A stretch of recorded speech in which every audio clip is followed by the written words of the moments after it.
tu malefa ezu boniton pulan anunto tu zon tiku zaleg mo pon guai zao para to di tempo wa hulo krihu guai zao Tiru malefa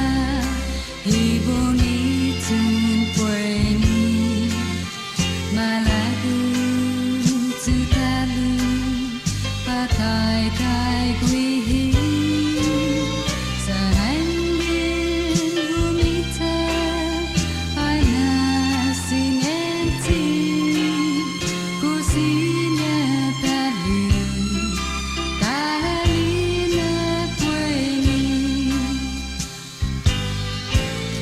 Tiru malefa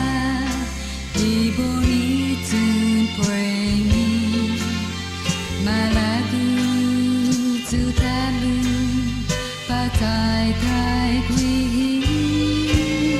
sarangin rumita aina Siniente kosi